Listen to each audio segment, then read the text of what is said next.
I'm Davyne Dial, and welcome to my kitchen and my series for URTV on Southern cuisine.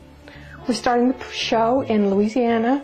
I lived in New Orleans for 10 years, and boy, I had some great food there. One of my favorite dishes was gumbo, and everybody cooks it there, and they have gumbo cook-offs, and they get together and test out and see whose recipe is the best, so gumbo is a big deal down there. Tonight's recipe is inspired by a really delicious gumbo done by Mr. B's Bistro in New Orleans.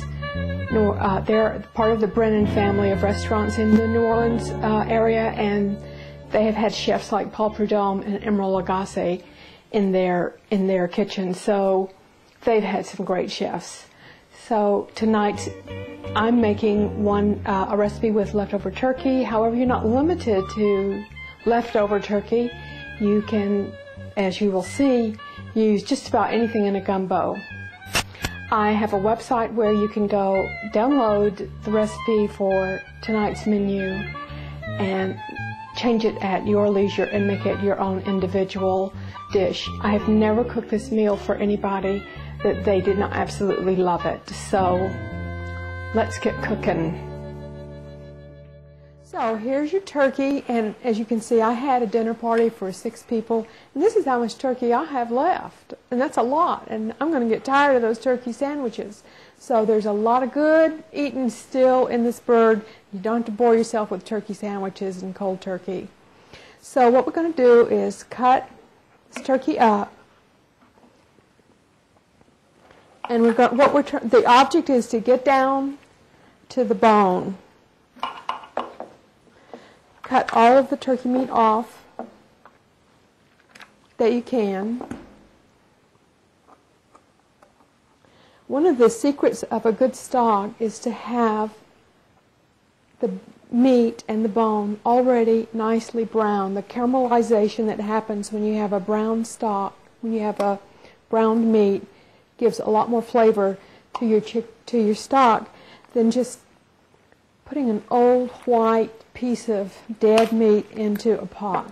You want to cook it up and caramelize it up and get some really good flavor going. That's going to permeate into the stock.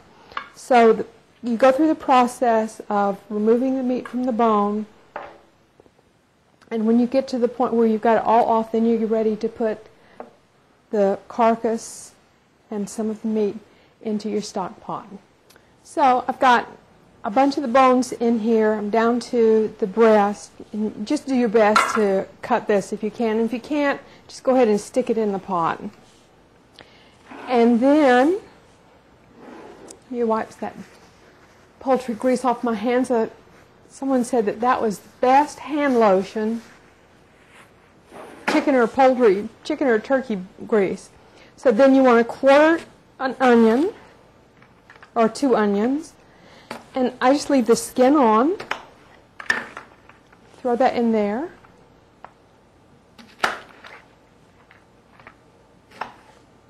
So you have a couple of medium-sized onions, some celery sticks, 2 or 3 celery sticks. Go ahead and leave the heads on. So you want those leaves, just adds a little more flavor. Don't add any salt to it. I find that gumbo, for some reason, makes its own salt. So this is the meat left over, and this we're going to chop up and have ready as our meat for the gumbo. And then cover this with water.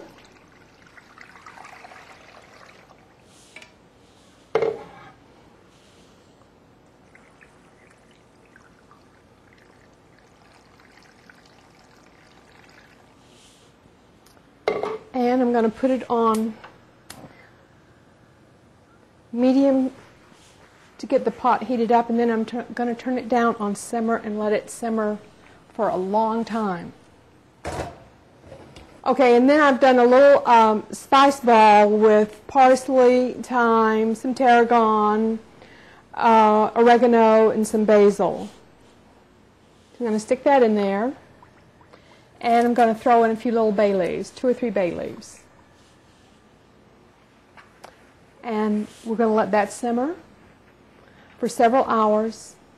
And then now we're going to start on making our roux. So I'm using a good heavy iron skillet over a medium flame. It's not too hot and it's not too low. You need a cup of oil and a cup of flour, and I know that there's no food police watching, so I'm using really good bacon grease. That's going to make a really good roux. I get a good non-preservative applewood smoked bacon from one of the natural food stores, and it would just be a shame to waste all that good flavor. So it's a cup of the grease, but you could also use peanut oil or any other mild oil, not necessarily butter. And you're going to start stirring.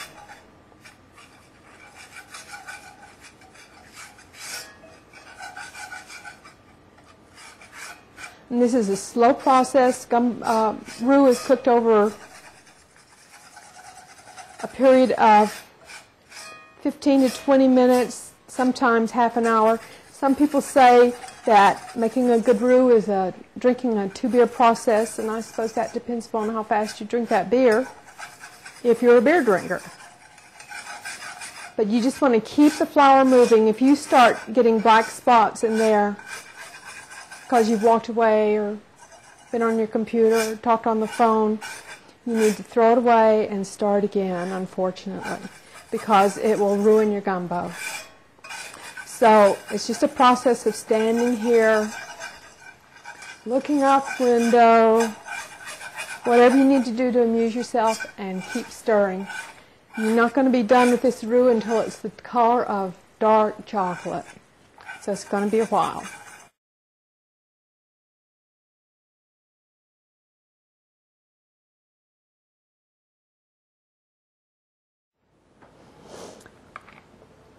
So in the secret ingredient, one of the secret ingredients in a good gumbo is called the Trinity. And the Trinity in Louisiana is celery, onion, and pepper. And so I've diced this up, this onion up. You know, I find that an onion is much easier to peel if you just let it soak in a cup of hot water just for a few minutes to get that pesky peel to loosen up on there. And you just chop these up, dice your vegetables really finely.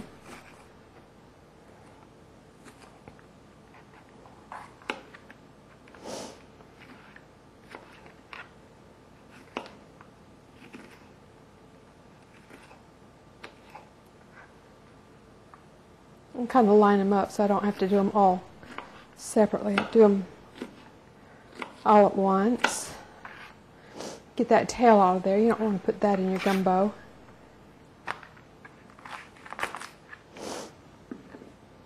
And those onions make you tear up really badly. So what I do on my celery is I just run the knife down a couple of times and do a real fine chop. And have that ready to go for when your gumbo, when your roux gets just the right color. You want to be able to stop that cooking process very quickly because that pot has gotten very, very hot. Stirring this roux, you haven't had to sit through it, but I have for about an hour. It's a little slow going, but that's okay because it's going to be worth it when we taste it. I'm almost to the point now where I'm going to stop the cooking process. And to reiterate, what I do is equal parts oil and flour. It can be any kind of mild oil. You can use butter, corn oil, peanut oil. As I'm using, we're splurging here or being decadent here and using bacon grease. But any kind of mild oil, but don't use olive oil. Olive oil just does not work very well. And this is my special pot or pan that I bought just for making roux. It's got nice high sides.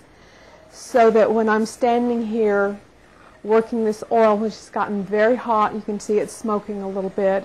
It's probably close to 300 degrees. It doesn't splatter out on me very much. So that's kind of a safety feature, and this pot is just perfect because, as I said before, it's a nice heavy bottomed iron skillet. So it's almost to the point of being dark enough. Roux starts at a blonde stage, which takes about 15 minutes. It's called, the first stage is the blonde stage. This is the middle stage, which is the peanut butter color. This takes about half an hour. And the dark stage that I'm at now has taken about an hour. And it just depends upon how much BTU your range has.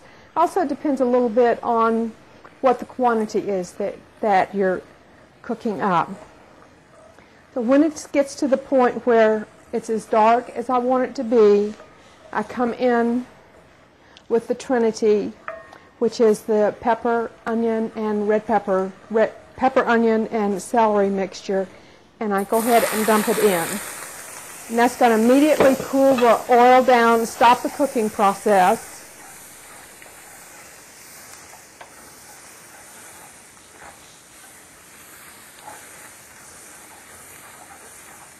Just keep stirring it, keep the roux moving, but it has cooled down the whole process.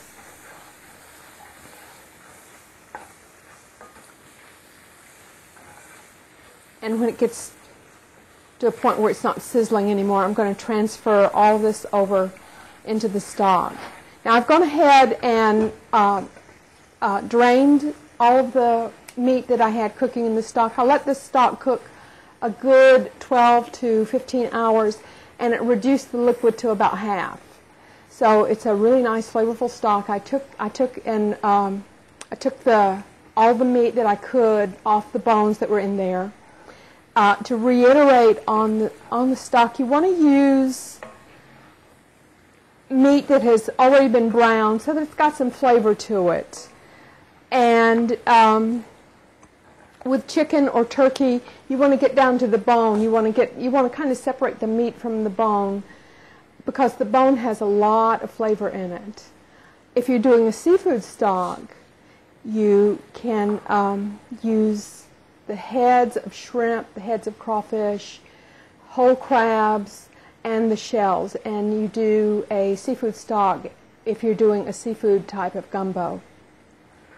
Since we're doing a poultry-based gumbo, we're not putting any seafood type stock making ingredients in this stock.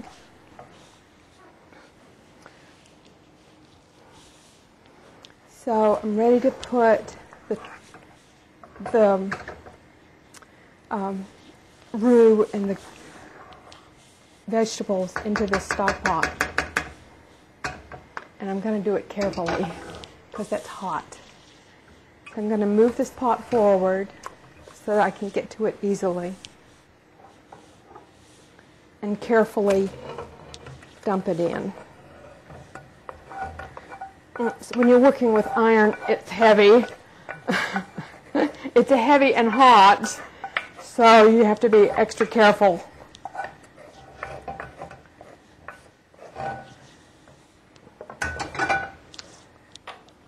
So I'm going to stir that in real well.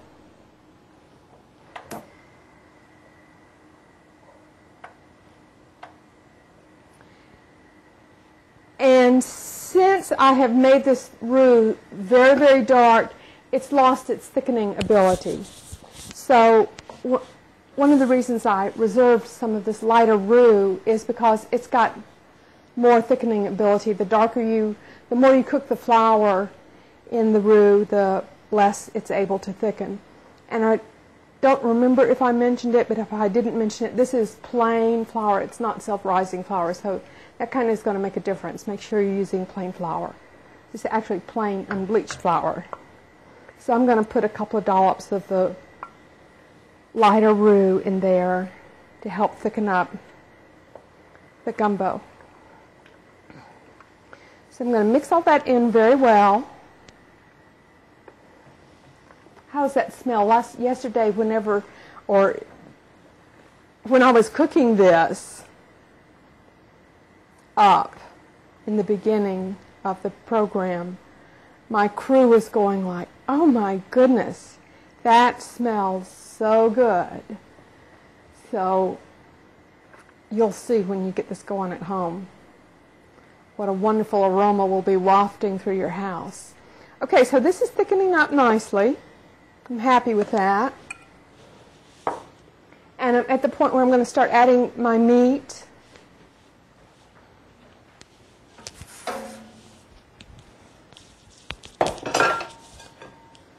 Which is the turkey that I've pulled off the bone, and a lot of the turkey that I trimmed off yesterday from the bird.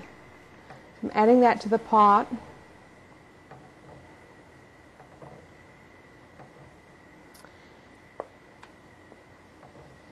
And that's looking very good. I'm happy. Next, I'm adding andouille sausage, and since this is turkey andouille gumbo, I have to add my andouille, and this is andouille that I order from a place in Louisiana called the Louisiana Crawfish Company. And I'm going to show you packaging, and if you will keep a notepad ready, at the end of the program I'm going to have the address for this, and I'm also going to be posting the address of the recipe for the gumbo, so you'll know exactly what I've put in this and you can follow it yourself at home. One of the wonderful things about this dish is once you get your stock and your roux made, you have all kinds of things that you can add to this. You don't have to use just turkey, you don't have to use just okra. You can use iniki, you don't have to use just okra. You can use anything. I honestly think that you could take some cleaned up roadkill and it would be good after you put it all in here. But the Cajuns, who are the people who live in the countryside where this dish really developed, they would use whatever they had been able to hunt down whenever this dish was first developed. It could be possum, it could be nutria, it could be rabbit, chicken, whatever they could get their hands on. It could be seafood if they were near an area where they could get seafood. You can get crawfish around all the swampy areas, so for sure they would use crawfish. Locally you can get crawfish, not fresh very easily, but you can get the frozen 1 pound packages of crawfish, and that makes a pretty decent gumbo. In fact, the frozen packages of crawfish are exactly what they're using in all the restaurants in New Orleans and in southern Louisiana, so you're not going down at all if you use those frozen crawfish tails. But if you want to order fresh crawfish in the season when crawfish is really available, you can order it from the Louisiana Crawfish Company along with your andouille sausage and anything else from Louisiana that you might think that you'll need. I do recommend ordering it more in the cooler months because it comes next day under kind of frozen conditions with some packs in there that keep things frozen, and I just think it's better to order in the cooler months. So I'm going to add my already sautéed, sliced andouille sausage.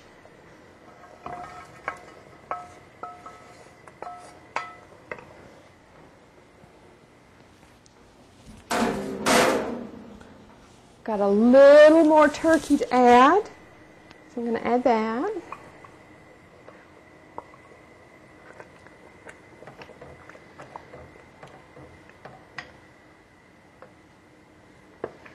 And I've got some okra here that I've sauteed up in the pan, and the reason I do that is it removes that kind of stringy texture that okra gets. Some people don't like that, so I go ahead and cook that out, and that's very easy to do. Just saute this in the pan for about 10 or 15 minutes.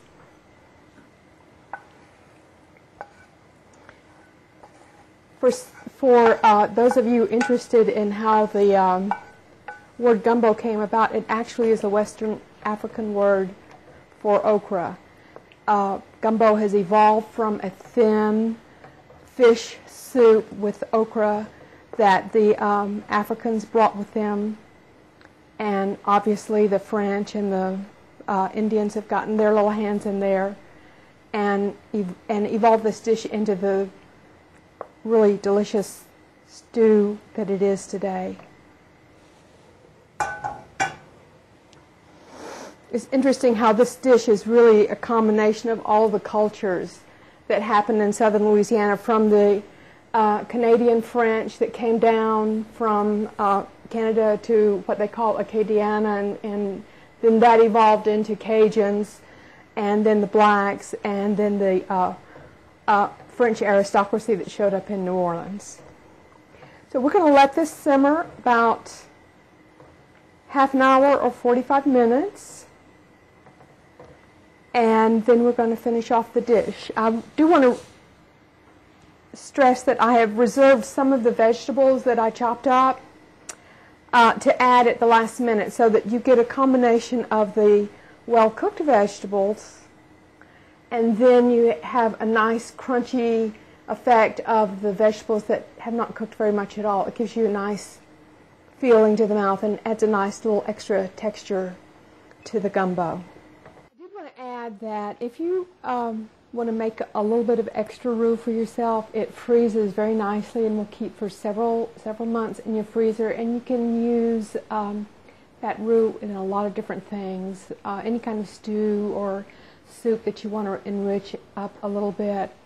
You can make a delicious shrimp and grits using a seafood-based stock and shrimp over grits, and add a little hot sauce to it just to give it a little bit of a kick.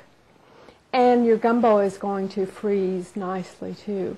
What I love about this dish is it's an absolutely delicious dish that is mostly made from leftover turkey and the carcass.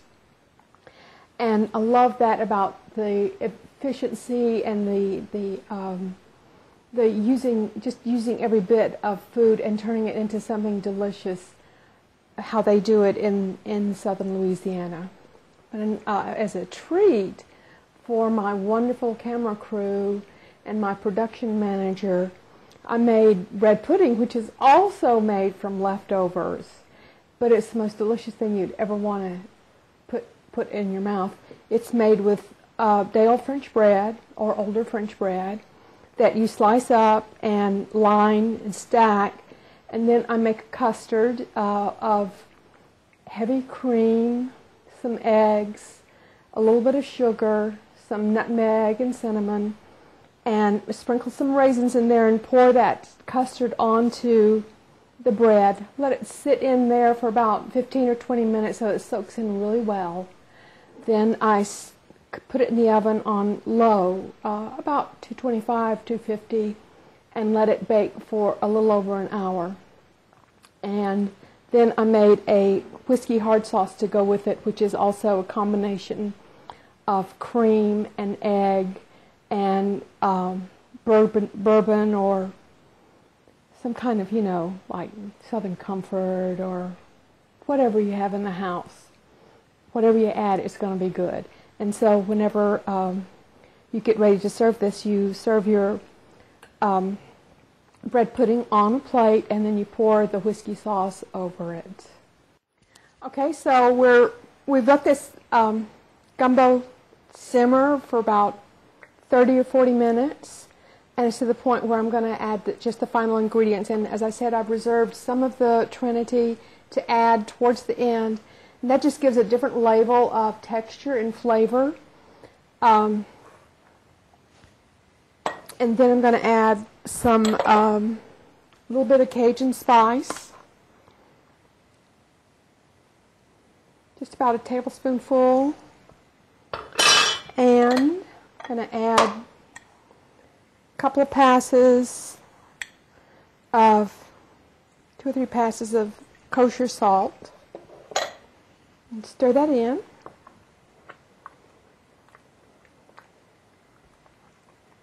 And this is always served over steamed rice. you kind of need the steamed rice because the gumbo is just it's very rich. So you need the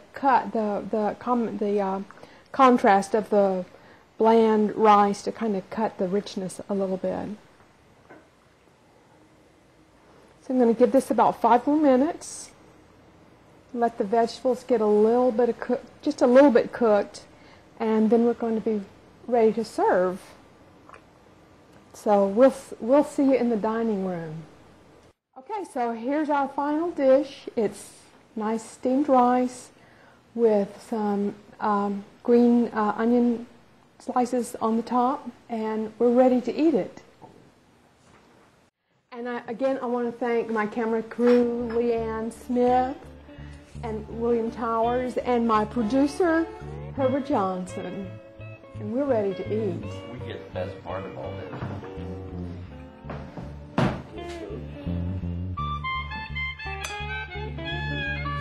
This is the gumbo spoon. Okay. The fat round one.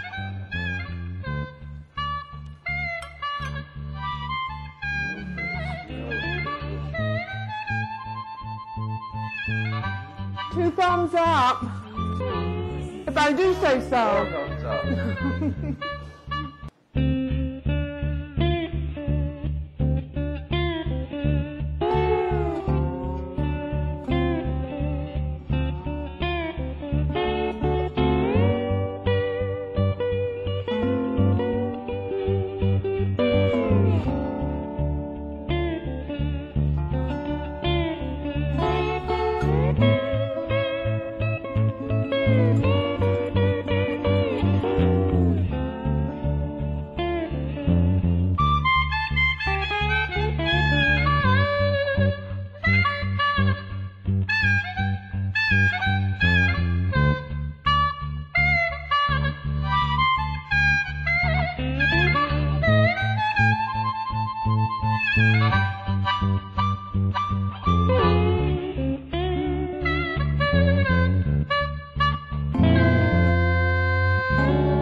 Recipes for today's menu can be found at www.davynedial.com/cook.